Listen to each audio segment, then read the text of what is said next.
A $250 budget phone that can take pictures which not even flagships can take. This is the successor to the budget king from last year, the Redmi Note 9 Pro. Starting with the unboxing, I've got the most high-end model in the Note 9 lineup, also known as Note 9 Pro Max in some markets. The one that comes with a 64 megapixel lens. We have the Google Apps Access message on the side of the box. Inside the box, we have some paperwork, a silicone case, a special USB Type-C cable, and a big 30-watt fast charger. That is definitely a huge jump from the 18-watt fast charging of the Redmi Note 8 Pro from last year. And then we have the Redmi Note 9 Pro in the tropical green color that looks pretty fresh. The Note 8 Pro from last year was my favorite budget phone, and compared to that, have they raised the bar or not?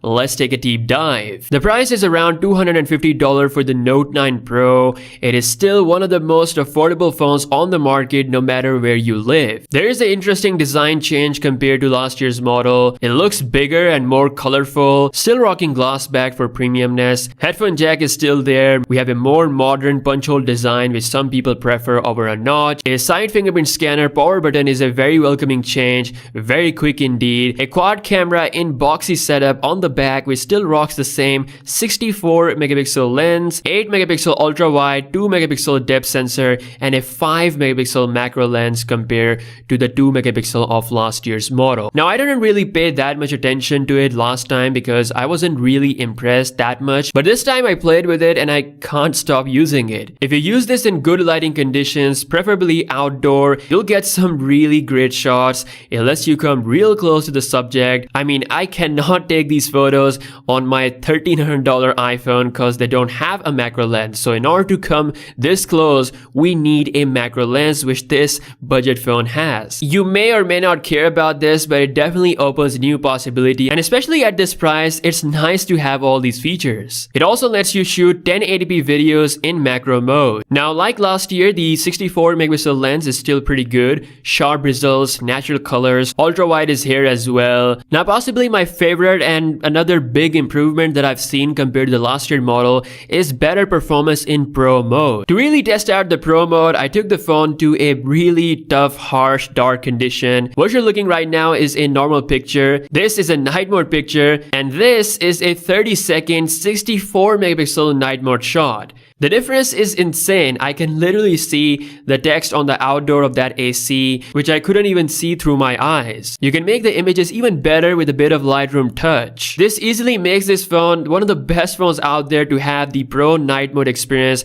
with features similar to flagships. The Pro mode lets you take 64 MP 30 seconds long exposure shots with ISO up to 3200. What's even amazing that it works with all the lenses, which I haven't really seen on other phones. There are many 64 megapixel phones out there, but to truly push the sensor to its maximum, a Pro mode is necessary, and I think Xiaomi has done a great job. Now, you can shoot 4K videos, but it does not have optical image stabilization, sadly, so as long as you're not running around and keeping your hands stable, I guess you'll be fine. But for stable results, you have to drop the quality to 1080p. Front camera is 16 megapixel. We have decent results, does a good job in portrait mode. Now, they're not as detailed, and image processing could definitely be improved in the future, but overall it does the job well. Now, another big important difference is the battery size, which is now 5020 mAh compared to the last year's 4500 mAh battery. We also have 30 watts of fast charging, which is one of the fastest fast charging solutions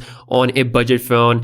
At this price, a 30-minute charge can give you around 50% of battery, which can almost last you a full day if you're not gonna game a lot. Now, speaking of gaming, Xiaomi took the decision to go with a Qualcomm 720G chip this time around, and I can see why, because this is a 8nm chip versus 12nm from last year's model. A huge jump in the Note means we have a much power efficient chip, cooler performance for longer gaming sessions. While overall performance and benchmarks are more or less the same, it will definitely be better for the battery. The games that I tried on the phone ran fine, and the UI was also pretty smooth. The display is a full HD plus 6.6-inch IPS LCD panel. Now, before I say I wish this phone had an OLED panel, the IPS display is not bad. It is still bright enough, the colors are nice and vibrant. Like most people at this price range would probably not gonna notice any difference. Because of the IPS display, this phone is cheaper than some of the budget phones out there, at least in most markets compared to the likes of Samsung. But then again, having an OLED display would have been absolutely amazing. Now it comes with Android 10 out of the box based on MIUI 11.